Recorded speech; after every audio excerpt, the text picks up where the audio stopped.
Welcome to Half-Life 2, Episode 1. We received a great deal of positive feedback on the commentary track in The Lost Coast, and so we've included the same feature in this episode. To listen to a commentary node, put your crosshair over the floating commentary symbol and press your Use key. To stop a commentary node, put your crosshair over the rotating node and press the Use key again. Some commentary nodes may take control of the game in order to show something to you. In these cases, simply press your Use key again to stop the commentary. With episodic content, we are hoping to release games much more frequently than has been possible with the monolithic development schedules of the past. Game developers and game customers have been wanting to try this for years. Please let me know what you think after you've had a chance to play this, our latest installment in the ongoing adventures of Gordon Freeman. I can be reached at gayben@valvesoftware.com. Thanks, and have fun. We used an upgrade of the refract shader from Half-Life 2 to make the Vortigaunts warp into the intro. The major difference is that this time we are only refracting pixels that come from the Vortigaunts themselves. We placed a large sheet of refractive geometry in front of each Vortigaunt to achieve this effect. This intro sequence establishes some important initial pieces of Episode 1's story and setting. Our earlier versions of the intro sequence were heavy on graphic effects and relatively light on storytelling. When we showed those early versions to playtesters, they thought it was cool, but rarely had any idea what was supposed to be happening. We went through several iterations, each time simplifying the editing and tightening up the effects. We eventually arrived at a good middle ground between the sort of psychedelic look we were shooting for and basic comprehension of what was actually taking place. The gravity gun. Players love Dog, so we made sure that he was the first thing you see when you wake up in Episode 1. We also wanted players to get a glimpse of the crippled Citadel. When Dog lifts you out of the rubble, it's one of the few instances in the game when we take control of the player's view. This allowed us to ensure the player's view lingered briefly on the Citadel before Dog set them down. The Citadel is supposed to be a building of unprecedented scale. So out of scale with the rest of the world, in fact, that we couldn't render it without our 3D skybox technology. This technology allows us to build the Citadel as a 1/16th scale model off in an unreachable corner of the map, and seamlessly merge it into the scene. We also use this technology to create the illusion of vast spaces and distant horizons. Since we never take control away from the players, it can be a real pain to get them to notice important environmental events. It's a constant design challenge for us. The Citadel will be erupting at a massive light show that took 10 of us 2 months to orchestrate, and if we're not careful, the player will end up facing the other direction staring at a tire. In this case, to establish that the Citadel is coming apart at the seams, we wanted the player to notice the debris falling off of it. We used a pretty straightforward method here. Alyx explicitly mentions the Citadel while pointing at it. Like most of these solutions, it's not foolproof, but it has a high success rate. This area was redesigned several times in order to keep the player in this space while Alyx delivers some exposition. As much as we hated to do it, the final solution was to have Alyx climb out while the player looks for an alternate route. We portray Alyx as more athletic and nimble than Gordon, so players shouldn't get too irritated by the fact that she can get to places they can't. Honestly, we're not especially happy with this crutch, but it's a trade-off we sometimes have to make so that we can get Alyx out of the way of interesting player challenges. Right off the bat, we needed to hammer home some story points, reintroduce the cast of characters, and explain the player's immediate goal. It was a pretty intimidating chunk of non-interactive exposition. We generally approach these scenes by writing way too much, and then through constant playtesting, trimming the scene to more manageable levels. But in this case, even after some heroic pruning, the opening scene still felt too long. We ended up splitting the introductory sequence into 3 scenes, separated by some gravity gun puzzle solving, and then a dramatic walk across a crumbling ledge. When we designed the Half-Life 2 facial system back in 2000, our goal was to get a natural-looking performance at a moderate distance. Given our real-time polygon and texture budgets, we chose fairly reserved or constrained performances over ever having the actors' faces get into a bad-looking or unnatural expression. For Episode 1, we wanted to extend the character's facial system to support more intense performances with a wider range of facial expressions that would hold up better at close range.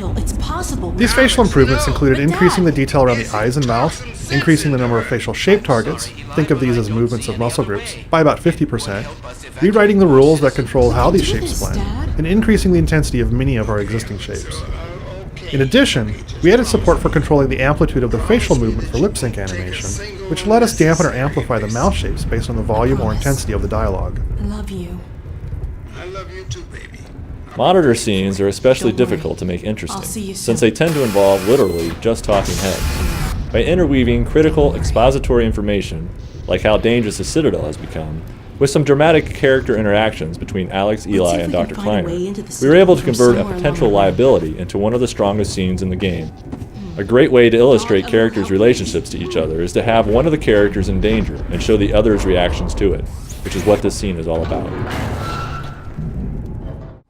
After you, Gordon. Sometimes we need to keep the player in an area so that we can deliver some critical dialogue or run an important sequence of events. In these cases, we temporarily block the player's path using what we call a gate. These gates generally take the form of some obstacle that can only be removed or opened by some character or event. In this case, the obstacle is a crashed gunship that can only be moved out of the way by Dog. Though the final scene looks pretty straightforward, a lot of care had to be taken to make sure that Dog hit his marks and played his sequences without trampling and damaging the player. Alyx travels through much of Episode 1 with the player, and consequently passes through a wider variety of lighting conditions than she did in Half-Life 2. This meant that we had to improve the quality of the lighting algorithms used on Alyx to look realistic in any situation, from the eerie hallways of the Citadel to the streets of City 17 at sunset. For this episode, we added a specular lighting term to the shaders used on Alyx, which provides a realistic shiny look to her skin, her leather jacket, and even her teeth. In these new lighting calculations, we chose to specifically emphasize bright highlights caused by illumination from grazing angles. This type of lighting, also referred to as rim lighting, is particularly dramatic when coming from low-angle light sources such as this bright sunset. You'll also note that the rim lighting is further enhanced by our high dynamic range post-processing, which causes the specular highlights to bloom in a striking and dramatic fashion. We have found that the move to an episodic development cycle allows us to take advantage of the fast pace of graphics hardware innovation by incrementally adding new features, such as Alyx's new lighting techniques, to the source engine with each new episode. This ledge is a really tricky spot for NPCs to navigate. While we wanted Alyx to be able to maneuver dynamically through any complex environment, in certain navigation situations we're faced with a trade-off between flexibility and visual quality. In this particular case, she navigates the ledge with a combination of AI and scripted animations. We've continued to evolve the systems of Half-Life 2 whereby characters move fluidly through dynamic AI and scripted navigation, but ultimately what matters most is how it looks to the player. That was a little close. It's really important to us to create scenes that showcase strong relationships between our characters. The relationship between Alyx and Dog seems to be especially satisfying to players. In the scene leading up to the van toss, we had a bug before the animation was complete, where Dog's head would shake as he looked back at Alyx. In a happy accident, his head shook right after she asked him, "You did do the math, right?" In playtests, players thought this was intentional and always laughed. Because of that, we worked it into the animation and it ended up being a terrific little moment between Dog and Alyx. Our games are created by design collectives that we call cabals. When the idea to have you and Alyx sit in a van and then have Dog toss it across the gorge was first suggested during a cabal meeting, everyone thought it was funny, and then we moved on to more serious solutions for the gorge crossing. Hurry up. As the design progressed, though, we kept coming back to the van idea, and eventually everyone agreed that we should give it a try. Even though the idea was kind of outrageous, it satisfied some key goals we had for the scene. Alyx and the player get across the impassable gorge, and Dog is able to play a key role in the mission, while also plausibly getting left behind. There were still some problems to solve, though. Attaching animated models to the van was tricky, making sure the van didn't kill the player took some thought, and it took a number of tries before we were able to really illuminate Dog's thinking, as he went from testing his idea with chunks of debris to finally presenting the plan to Alyx. Ultimately, we were able to create a scene that solved some tricky game design issues, provided an intimate view of the relationship between Alyx and Dog, and delivered a surprising and visceral entrance to Hurry the up, Citadel. Before I lose my nerve. To convey a sense of urgency, we originally designed Alyx to nag the player pretty frequently. She'd say things like, "Hurry up and keep moving." Whether or not this created a sense of urgency is debatable, but after about 3 minutes of this, the one thing it definitely did was make the player hate Alyx. This was one of the observations that eventually led us to switch Alyx from generally leading the players to almost always following. Through playtesting, we discovered that players much preferred to set the pace themselves, and that they especially disliked virtually any hint of bossiness from Alyx. We populate our environments with spots where players can take a break to look out over an expanse of cool scenery. We call these vistas. This particular vista was designed to give anyone familiar with the Citadel interior from Half-Life 2 a good view of what it looks like now that everything's falling apart. The pods that are sliding off their track and into the abyss really sell the idea that the Citadel is half abandoned and in chaos. In an early version of this map, Alyx led the player through the whole thing. To make Alyx seem less omniscient, we had her access a console here to get her bearings. It exploded, which helped drive home the point that the Citadel was in bad shape, but generally, it was a long pause in the action without a lot of payoff.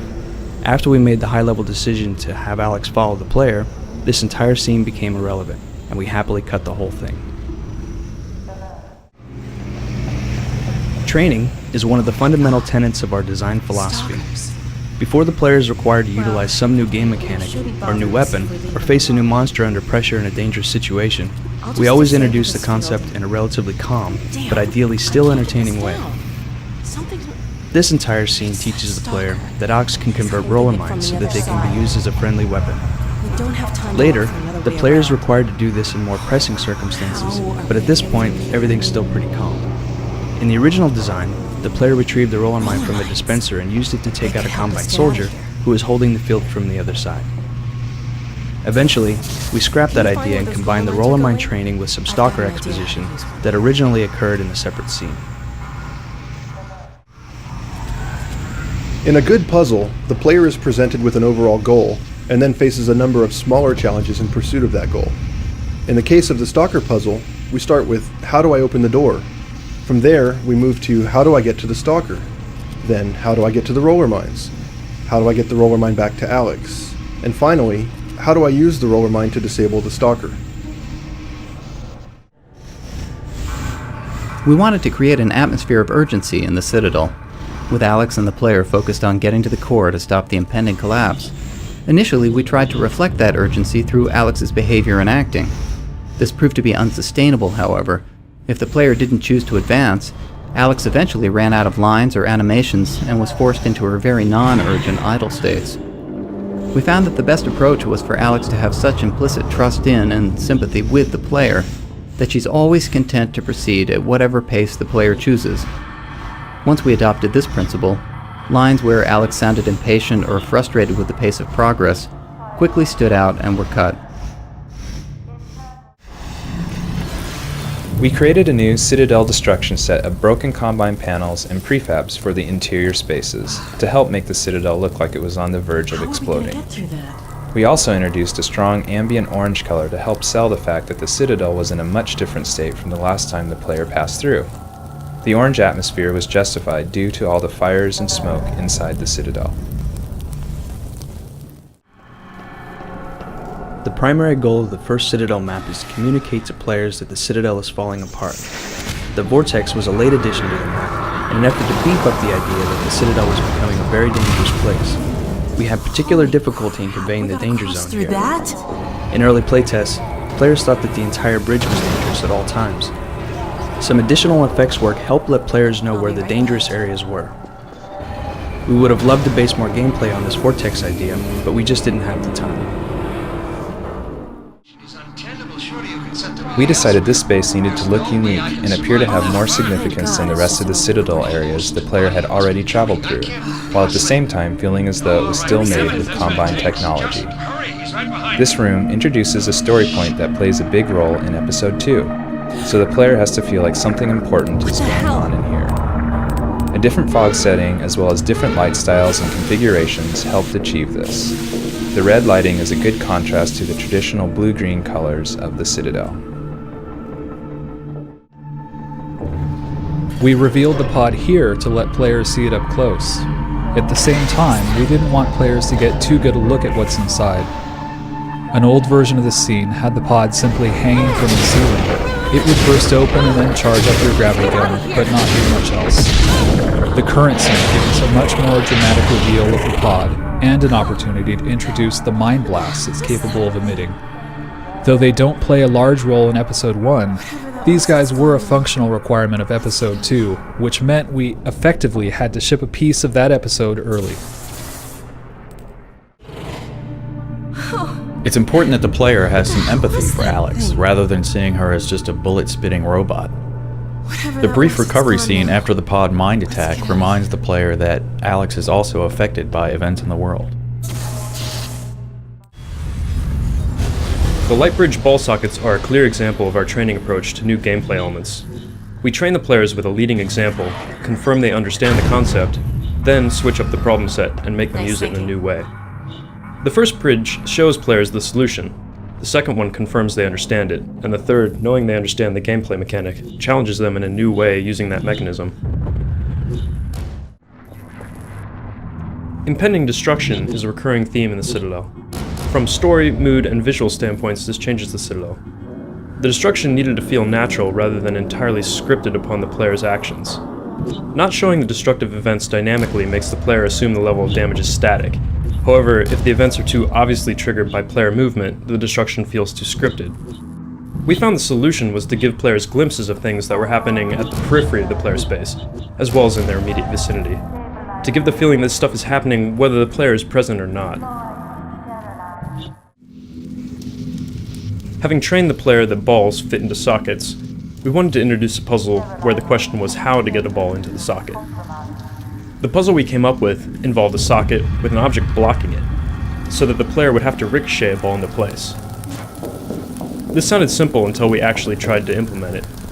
If we made the covering opaque, playtesters didn't realize that there was a socket behind it. When we made it translucent, they often didn't see it was there, and were confused when their shot bounced off. Making it movable was a red herring, making people think that they could actually knock it away. A couple of subtle art changes helped. We added some more prominent shadowing and made the glass panel flash when it was hit with a ball. Some playtesters consistently searched for a position to get a direct shot, which we didn't discourage as an alternate solution. There are some little practical details that take a surprising amount of time and testing to get just right. For instance, it took us many playtests to figure out just how fast Alyx should move. It turns out that her following behavior looks and feels the best when she's moving faster than the player's normal speed, but slower than the player's sprint speed. This dropship scene was another case where we had to be clever about drawing the player's attention to something cool that was about to happen, which the player could easily miss if they weren't looking in the right direction. We used a solitary soldier firing at the player to draw their attention to where the dropship climbs into view. Once the player notices the dropship, there's a good chance they'll watch it until the payoff when it crashes. This is where some player training pays off. After earlier training players on the use of ball sockets, they get a sort of live fire test here starting the elevator. This is the beginning of the level's puzzle arc, where basic gameplay mechanic is made increasingly more complex by layering other puzzle elements on it. The first puzzle only requires that the player find a combine ball and put it in the socket. Here we're presenting the player with a now familiar ball socket challenge, but we're also bridging into some new training, showing the player that Stalkers can destroy the Combine energy balls. Late in development, we changed the art for these doors so that players understood they were entering the core area. It turned out that having Alyx talk about the area wasn't enough to give playtesters the sense that they'd finally arrived at the core. This is another key vista, this time showing the core. It's a visual payoff for the player's success in getting here, and simultaneously, a way to present the player with a view of the next challenge. Creating a believable, interesting relationship between Gordon and Alyx is made a lot tougher by the fact that Gordon never talks. This elevator scene presented a nice little opportunity to have Alyx express some emotion in a situation where Gordon isn't really in a position to respond. The core design posed a lot of difficult challenges, Generally speaking, if the gameplay in a particular map isn't working, we can simply cut the entire area. This wasn't true of the core, because we knew it was critical to the story. On top of that, designing Citadel gameplay is often a bigger challenge than working out areas in City 17, largely because Citadel levels have a narrow set of gameplay tools. There are less enemy types available, and the player is usually only armed with the gravity gun. Because of this, we had to go through many iterations of the core design. One of the earlier prototypes was a kind of futuristic version of Operation, where players had to use the gravity gun to cleanly manipulate rods into slots in the core. That didn't work, partly because playtesters found that their view was obstructed by the rods, which made it frustratingly difficult to manipulate them with any kind of precision. We prototyped, playtested, and abandoned several other designs until we finally arrived at one that was fun, while still being challenging enough to give players the sense that they'd accomplished a significant goal. The difference between skill levels isn't just a matter of damage dealt and received. For instance, in easy mode, we increase the length of time a combine ball survives before exploding, putting less pressure on the player to get the ball into a socket. The ball tubes are an example of us working within our available toolkit to create a puzzle around a recognized concept. As a physical navigation puzzle, it's different from what the player has experienced before, and it's challenging while not being a binary succeed or fail situation. There are a number of ways to approach this puzzle. In addition to simply dodging, jumping, or ducking the balls, the player can grab or deflect them with his gravity gun, or pick up the hatch and use it as a shield to block the incoming barrage. The Combine core was another new space that needed to stand out from the rest of the environment. We wanted the core to look hot and dangerous, but still be distinct from the fires and the cool blues of the rest of the Citadel.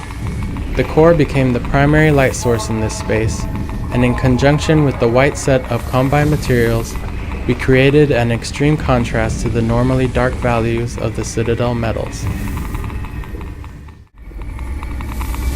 The core sphere was one of the last special effects that we finished.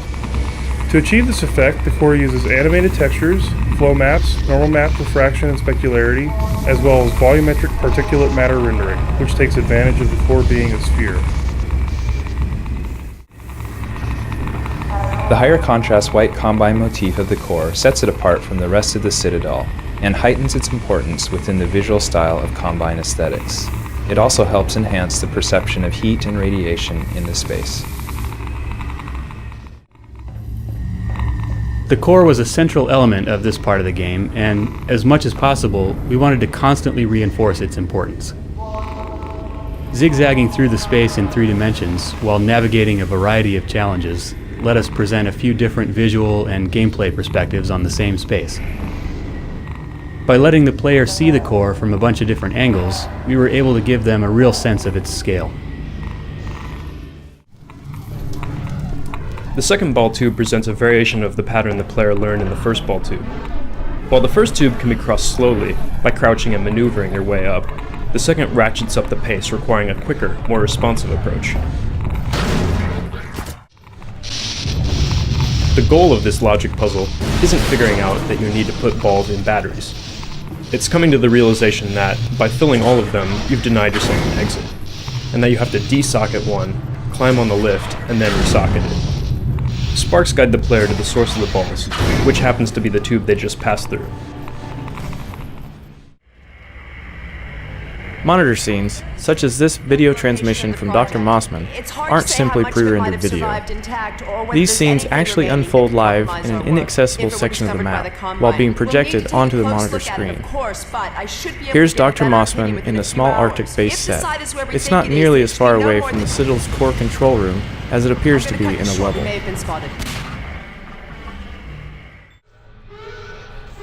Usually, the second step of our training arcs involve a threatening training area. This is the second step in the roller mine training, and true to form, there's the threat. The indestructible roller mines endlessly attack the player in a gated space. The only way to defeat them is to have Alyx convert them, which means there's no way the player can miss the point of the training. Players also like to see the AI characters fight each other. So after reminding the player about Alyx's roller mine hacking talent, we let you sick them on a pack of Combine soldiers. much the same way that movie effects often utilize different versions of the same model, there are actually 3 trains that make up the Stalker scene. The first one is the moving train you see arrive at the platform. The one you're in right now is a static interior with lights moving outside of it to give the illusion of motion. The third train is the crash version. It's a tilted, banged up, and totally separate area from the moving version. The transition from moving to crashed is disguised by a brief fade to black. Or if you just at the wrong time. Alyx's reaction to the Stalkers went through a number of iterations. In very early versions, Alyx was frightened by the Stalkers. That didn't work because it didn't fit with Alyx's earlier reactions to Stalkers in the Citadel. We changed it so that she expressed anger at the Stalker's predicament. Early versions of this new direction failed because Alyx's transition from generally upbeat to blind rage was simply too abrupt. Ultimately, through rewrites and rigorous testing, we found the right tone for the scene, a simmering anger level that was more in tune with the situation. It looks like you. We wanted the crash train car to be very disorienting. In early tests, though, players felt that it was too confusing and too hard to navigate. That feedback prompted us to tone it down a bit. By rearranging some of the geometry, we were able to create a banged-up, tilted environment that still offered a relatively unobstructed path to Alyx. This is another multi-purpose scene. First, Alyx is visibly shaken, which once again humanizes her. But she also states the player's goal for the second half of the game: climb to the surface and get to the train station. On foot to a train station. Before we armed players with traditional weapons, we wanted to give them a chance to appreciate Alyx's combat abilities. Toward that goal, we created a very specific combat style for the early parts of the journey outside the Citadel. Dark, tense, surrounded by zombies, and either weaponless or starved for ammo, so that players needed to rely on the gravity gun, and more importantly, Alyx. This is where players finally get a weapon. Since the door only opens when the padlock is shot, players can't proceed without finding the pistol. It's effectively a weapon gate. Once players are through the door, we can be sure they've got a pistol.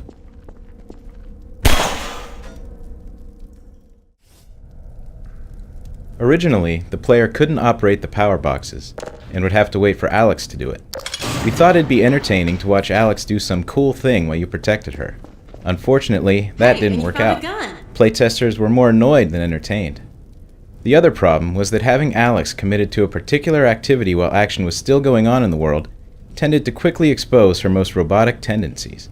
She'd either ignore what was going on, or completely stop whatever activity the player was waiting for her to finish. Either way, it was unconvincing and frustrating. What we learned here was that whenever Alyx commits to some action in a dynamic environment, she needs to finish it quickly and move on. The darkness in this area has a few real gameplay benefits. It slows the player down, which most of the time keeps Alyx at your side. The claustrophobia, the close-in combat, and Alyx's constant presence and reliance on your flashlight help enhance the tension and your sense of camaraderie. In the dark, the limited flashlight battery adds an extra layer of resource management to the tactics of combat. Initially, the player wasn't going to have a weapon here. The combination of no weapon and near total darkness forced the player to use the flashlight to direct Alyx's fire. We liked the idea that you could interact with Alyx in a meaningful way, using elements that were already built into the interface. Unfortunately, playtesters didn't like not having a weapon, so we added weapons back in. Luckily, it turned out that, even armed, players tended to still use and enjoy the flashlight mechanic. If you don't like Alyx, you're not going to have much fun with Episode 1, so Alyx being likable was one of our most crucial design goals. Little moments like the Zombine joke are designed to make Alyx more endearing. Since we like to multitask, it also had the practical purpose of introducing a new monster. The success of the scene relied on a combination of dialogue, voice acting, and animation. Surprisingly, lighting was really important too. Under red light, Alyx's self-deprecating groan looked more like she was sneering at the player for not getting the joke. Look out! Changing the lighting to blue and then adjusting the direction of the light so that it changed the shadows on her face fixed the problem.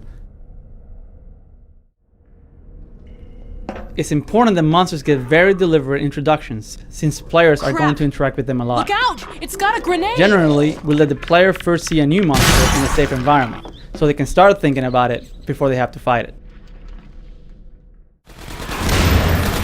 The soundtrack here was created for the introduction of the new adversary, the Combine Zombie, or Zombine.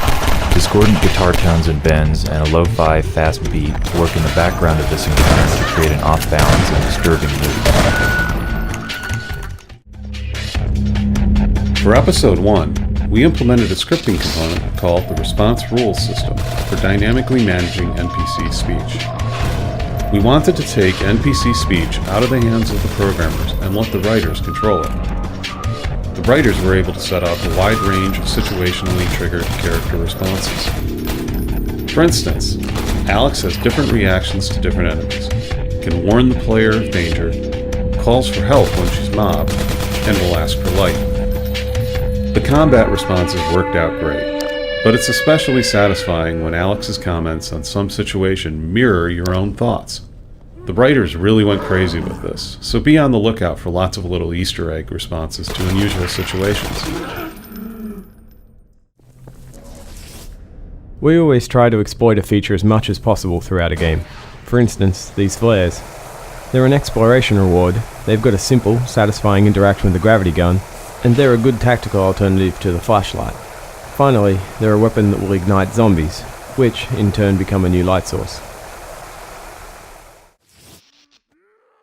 Poison headcrabs are ideal for ambushes, because they startle you, but can't actually kill you. Here, after a series of right-hand turns, you round a corner into a dead end. While you're cracking open a box of goodies, you're ambushed by poison headcrab. Constructing the ambush this way increased the odds that you wouldn't see the crab, but you would hear it just in time to turn around as it leapt at your head. The Antlion hole training is unusual because it requires the player to learn a new skill in combat.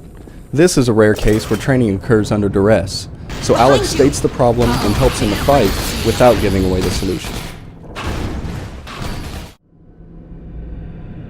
You fight alongside Alyx for much of Episode 1, so her combat really needed to look varied and exciting. We especially wanted to get her into some kind of convincing physical contact with her enemies. We'd always wanted to do this kind of dynamic character interactions, but getting the NPCs into position for their interactions has a pretty wide-ranging set of problems. So we ended up taking an opportunistic approach for Episode 1, where instead of figuring out how to maneuver characters into proximity, the system monitors their positions and fires the appropriate animations whenever it notices that they're correctly aligned.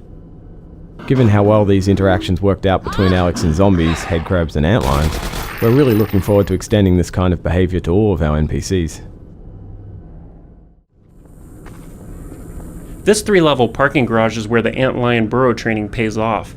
Because we've taught the player the burrow blocking mechanic earlier in a less hectic environment, the problem here becomes not what to do with the burrows, but where to find the cars to block them while fighting off a horde of antlions. The burrows themselves went through several iterations. At first, playtesters had a hard time seeing them, and once they'd push the car onto one, they often weren't sure if the hole was actually sealed. We eventually solved both of these problems by adding a particle effect to the burrows. This effect makes them recognizable even at a distance, and its absence is a clear indication that the burrow is blocked. We generally design and prototype the basic gameplay in a level before we apply much art to it. Throughout the first several months of playtesting this garage map, the geometry was nothing more than basic shapes and textures. After we finalized most of the gameplay elements, we began to flesh out the visuals for the area. For this level, we left the office and took reference pictures of various garages. From these shots, we pulled out everything we liked and that we thought we could pull off well. We combined these visual highlights into what we call a style guide map, which is a standalone map with no gameplay that we use strictly as visual reference. For this level, we actually made 2 style guides, one a destroyed garage, the other intact. After the look was established, we brought the playable map's visual quality up to the level of the style guides. Often a map's geometry needs to be changed as the art goes in because areas that worked in the abstract version no longer make sense in a map that now looks like a real place. For instance, the side rooms where 2 of the cars are hidden were moved several times in order to make them feel more naturally part of the parking garage. Let's do it. Episode 1 is our first project to use HDR lighting heavily in dark indoor environments. The interaction between the flashlight and the auto exposure calculations done for HDR presented a real technical challenge.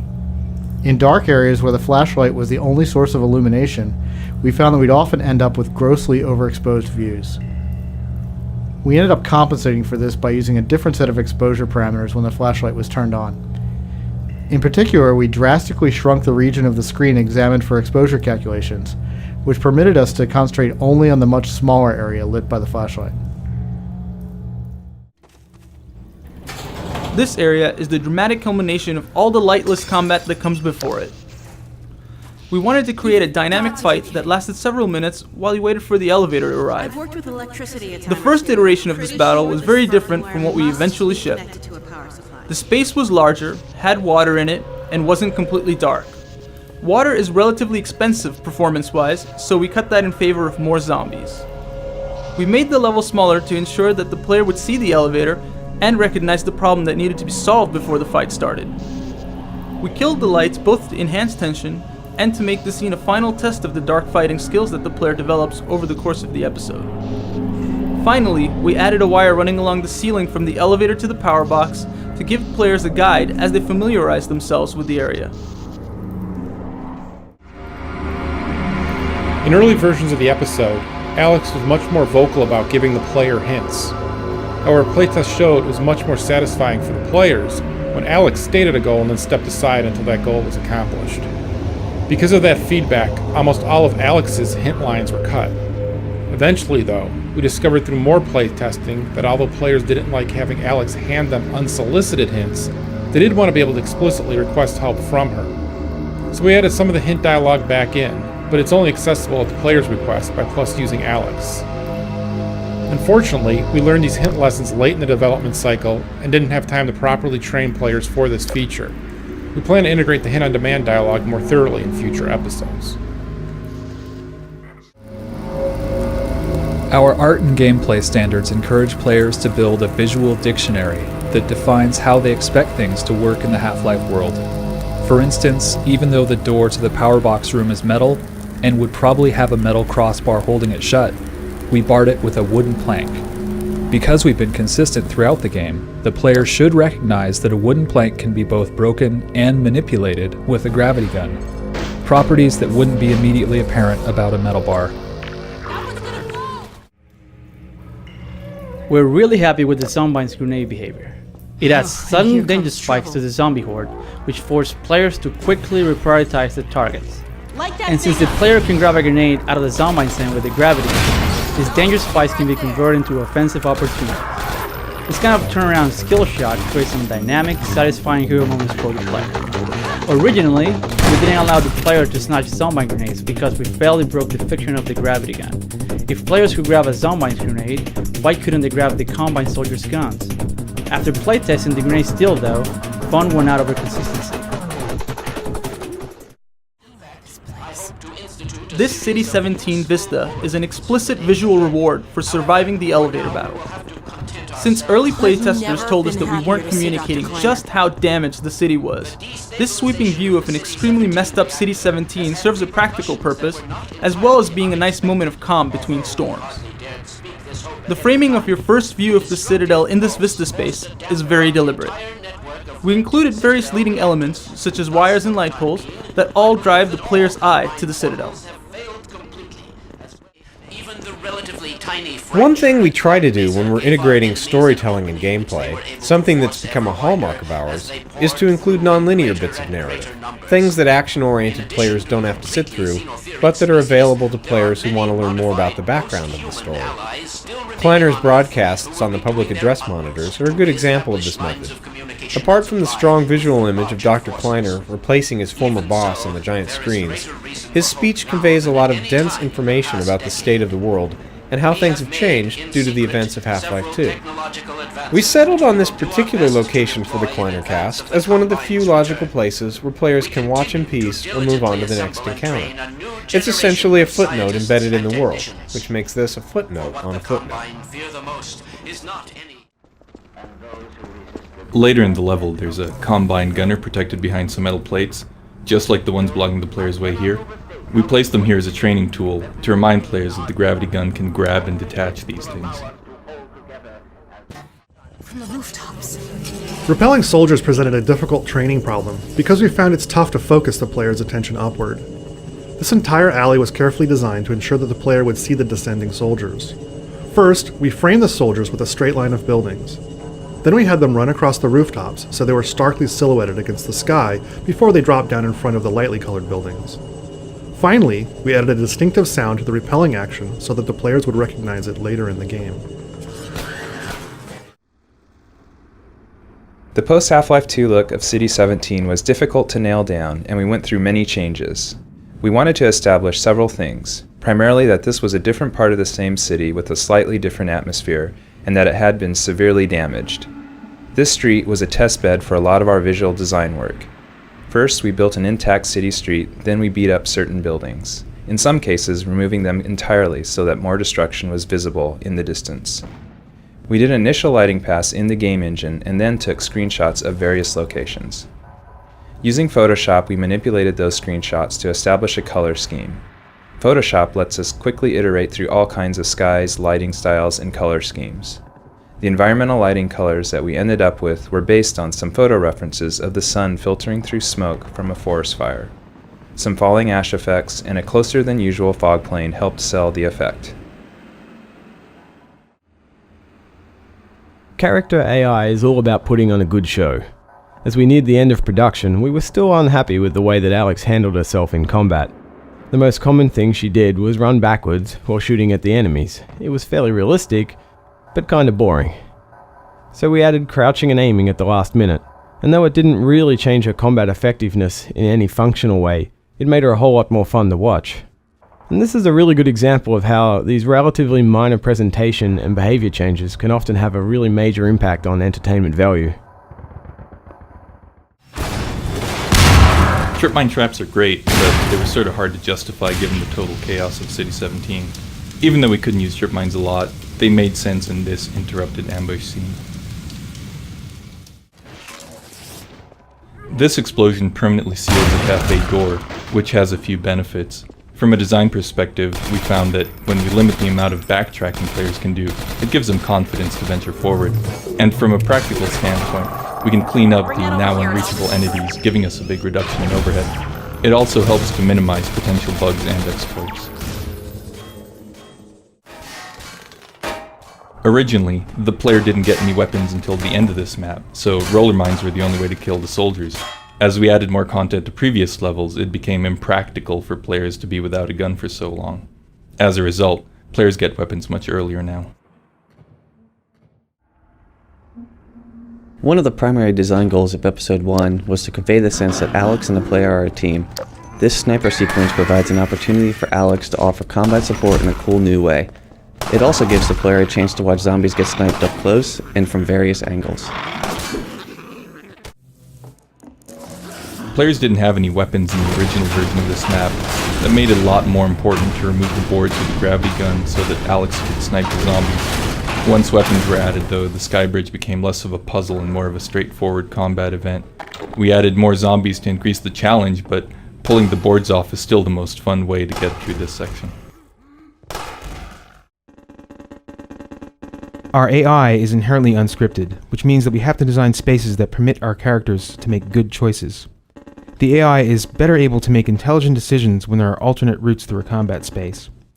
This hallway started out as a straight-shot corridor with a door at the end for soldiers to enter through, but this design didn't provide the AI with enough choices to make the soldier behavior very interesting. Adding an additional space on the side allowed them to find cover and flank the player, both of which dramatically improved the entertainment value of this encounter. The first prototype of Episode 1's door blast effect was here in the Combine Garrison. Being peppered with chunks of wood while soldiers poured into the room through a haze of smoke proved to be an effective dramatic tool. It was also an excellent way to simultaneously ungate the player and flood the area with enemies. It was so unanimously successful in playtest that we ended up adding it in several places throughout the episode. At this point in the action, we really felt that we needed a combat crescendo. Antlion guards make great boss challenges, and we decided to add some Combine forces to the mix because watching AI characters fight each other is always entertaining. This setup had a few other benefits as well. Since players had previously only fought alone against the guards, this was the first time they'd actually witnessed secondhand the effects of a guard headbutt. They'd also see an APC in action, and in case there was any doubt, get definite proof that Combine soldiers and Antlion guards don't get along. underscoring the collapse of Combine dominance in City 17. Antlion Guard arenas have a few specific design requirements. For instance, since the guard is only armed with a melee attack, we can't let the player reach any place that's inaccessible to the guard, such as rooftops and other high perches, that the player could only arrive at after being launched by a guard headbutt. The arenas also need plenty of physics objects for the guard to toss, and at least one unlimited ammo crate, so that the player can't run out of ammunition before killing the guard. For this battle, we also introduced a steady stream of regular Antlions to limit the player's ability to constantly circle the Antlion Guard. In early versions of this area, there was no side passage off the street, and the gash in the road was created by the gunship that the player later fights in the hospital attic. As development progressed, however, gameplay, story, and performance requirements made this initial design unworkable. The new side passage provided a short break in the combat tension after the boss battle, and also helped us stay within our performance budget. After the Antlion Guard fight, playtesters were reporting some combat fatigue. We decided to include an environmental puzzle here to break up the pacing before the subsequent street battle. We originally worried that a densely packed room full of hopper mines, trip mines, and explosive barrels was a little too implausible, but playtesters loved the sudden reveal of the room and then enjoyed navigating it, so this ended up being another case where we accepted a trade-off between fun and maintaining a strictly consistent fiction. At one point, this was the site of a physically simulated elevator puzzle. It was kind of neat, but it caused a lot of problems in playtests. Even though the puzzle mostly obeyed the laws of physics, it wasn't all in line with the way we had trained players to expect elevators to work in our world. We considered adding some earlier training to support it, but quickly abandoned the idea in favor of a redesign that was more immediately understandable while still being fun. This space was designed to lure players onto a section of breakable floor that drops them into a room full of zombies. Players are enticed into the trap by some reward items and a chance to peek in the hole. We like to surprise players, but we never want them to feel like they've been treated unfairly. Behind you! Pressure on. Look, we gotta get moving.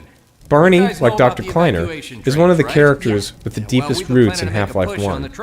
His personality is more iconic and retains more of the comic stylization of the first game.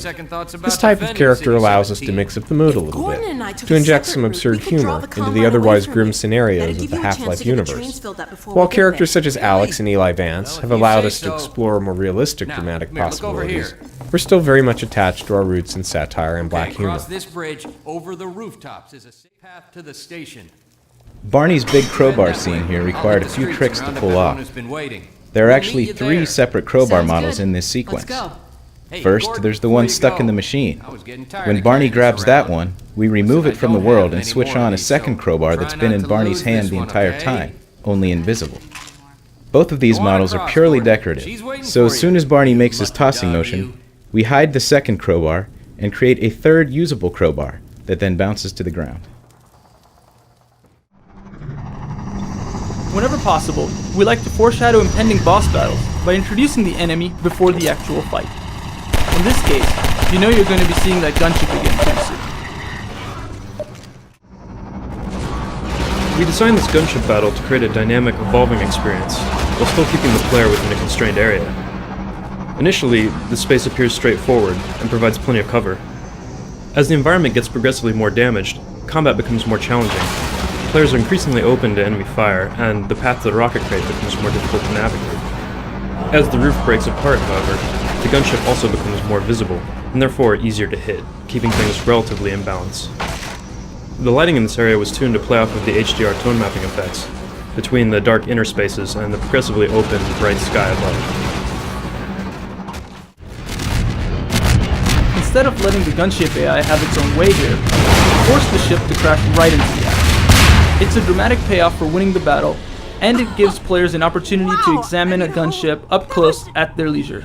Jesus, Gordon, you're a real terror. The hospital was a completely new interior space that we had to design pretty much from scratch. Like most of City 17's visuals, it was inspired by Eastern European architecture. The surgery lamps and the overall white and yellow color scheme were drawn from photos of a hospital in Chernobyl. The tilework and the high archways were chosen to give the area the institutional feel of an old European hospital. and the beds were based on some World War II images. In fact, we avoided modern-looking fixtures and furniture altogether in order to differentiate the place from a contemporary hospital. We designed this area to be an entertaining showcase for NPC combat. Because of our dynamic AI, these kinds of battles never really play out the same way twice. Players often like to sit back, watch the show, and then dive into the fray at their own discretion. We also felt it was time to introduce a new combat ability for Alyx, so we gave her a shotgun here. Not only are shotguns terrific for zombie hunting, their size and ponderous handling characteristics make for some great combat animations. The door-banging zombies were supposed to give players a safe glimpse of the threat they'd have to face later in the level. In the original design, players couldn't open the door. The zombies would burst through on their own after the player had done a little exploring. We abandoned that plan when many playtesters exhibited a pretty much single-minded fascination with opening the door as soon as they saw it. We made the door openable, though if players ignore it, the zombies will eventually break it down themselves. To make the set of empty corridors look like a hospital, we chose some iconic hospital props that could be used multiple times throughout the level. Then we built the models with details, multiple skins, and vertical and horizontal elements that would be visually interesting in the space. Too much of the same type of uninterrupted gameplay causes fatigue. Through repeated playtests, we learned that by the time players reached this part of the hospital, they were ready for a break from the intense combat. In response to that feedback, we inserted this relatively calm exploration puzzle as a change of pace. It gives players a respite from combat while still presenting them with an interesting challenge. This turret scenario was designed to showcase Alyx's ability to provide cover for players in combat. She always hangs back a little, blasting anything that moves. In the original version, players could knock over lightly protected turrets with a single rocket fired from the safe end of the corridor. We thought it'd be a nice way for players to feel like they'd pulled one over on the Combine. Unfortunately, playtesters routinely thought that they'd discovered a bug or, at best, an exploit that had arisen from sloppy design. So in this case, a situation we deliberately created to make the players feel clever actually caused them to think we weren't doing our job very well. As a result of this feedback, we added a force field and additional grating to better protect the turrets. What you're seeing here is a visual representation of a node graph, a set of nodes and all the connections between them. The node graph is used by NPCs to figure out how to move around the world. It's not really a specific set of instructions, but rather a sort of information repository. Among other things, NPCs use the node graph to dynamically chart paths to distant areas, find cover, or scout out firing positions with a clear line of sight to their enemy. Oh boy. We wanted players to realize that they've been spotted and the Combine are now aware of their arrival at the train station. It sounds like a simple task, but it actually took a lot of thought to draw the player's attention to the various events that communicate this message. First, a train horn sounds, which gives Alyx an opportunity to mention that the station is in sight. Next, the lights go off to grab the player's attention and to make the monitors stand out in the dark. At this point, the player should be looking at one of the monitors, so finally, the Kleiner transmission is interrupted briefly by a Combine advisor. Originally, the advisor appeared on a jumbotron outside, but we were never able to reliably make playtesters look at it. The flashing Combine camera should also provide some indication that trouble is brewing. Though it's not a proper gate, the zombie draped over the exit is designed to slow the player down just long enough for Alyx to finish her lines. There you are. Originally, Barney started off in this map in the doorway down by the citizens, but playtesters tended to wander around for a while before stumbling across him. What's the plan? We moved him up here to guarantee that his scene with Alyx would unfold before players began any exploration. He's standing over a dead Metro cop because it's a plausible-looking long-term activity, in case players don't move directly down to him. Good. Send out the first Nearby reward items also tend to draw players toward him. Here we wanted to include something a little different, an escort mission. Most of our gameplay involves constant forward motion, so we wanted to design a situation where players would fight through the same basic area multiple times. This temporary backtracking would create a series of encounters where players had a full tactical awareness of their surroundings. Once again, all of this turned out to be more easily said than done, and this sequence went through a lot of iterations. Originally, The train yard was one big space. This approach had a couple of problems. Since players had a constant unbroken view of the entire area, it was virtually impossible to maneuver enemies into position for stage combat events, and because they could always see the goal, players didn't get much of a sense that they were leading citizens somewhere the citizens couldn't get to on their own. Ultimately, we broke the environment into two different spaces, a parking lot and a maintenance building.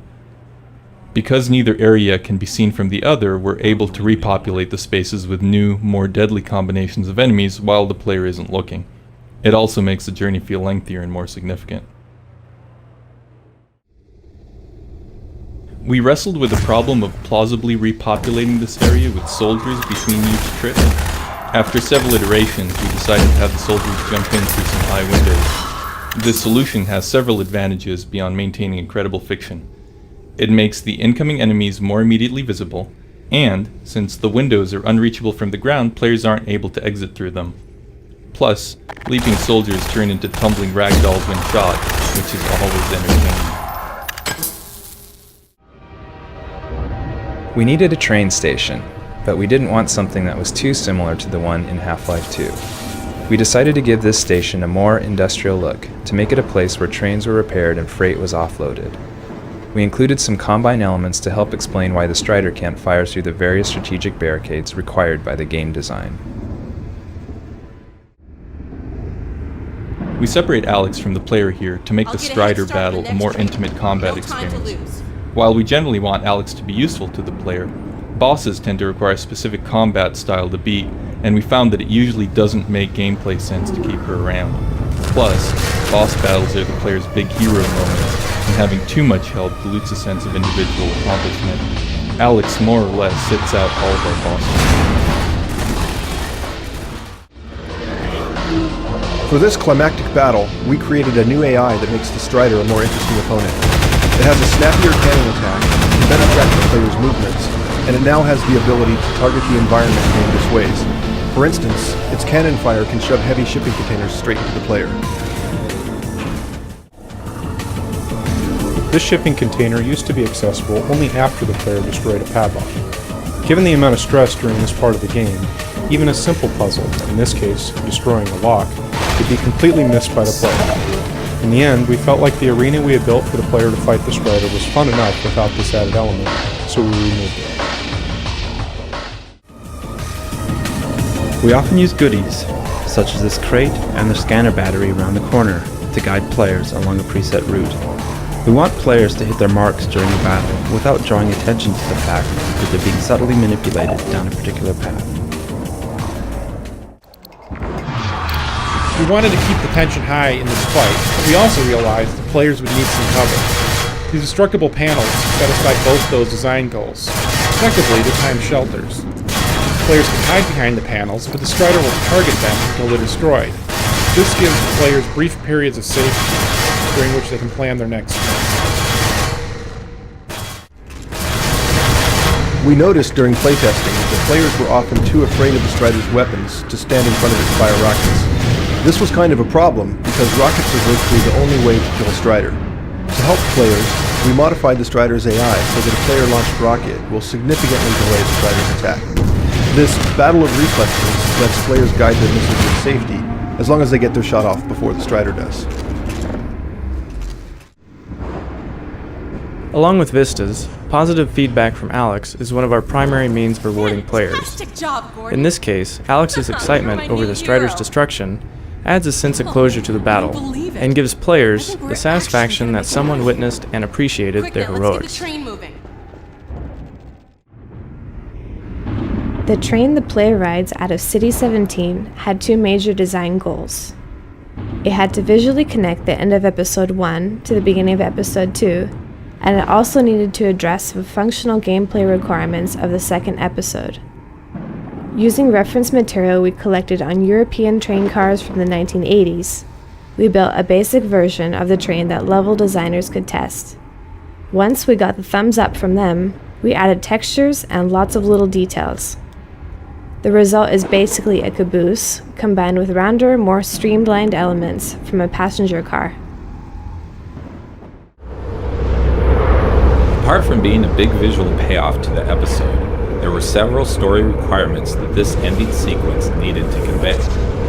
It had to make it very clear that the Citadel was destroyed, that the Citadel pods had escaped, and it needed to imply that the data transmission node was streaming out of the ruins. We discovered that Alyx had to be mostly silent during the scene, or else players tended to look at her instead of all the chaos around them.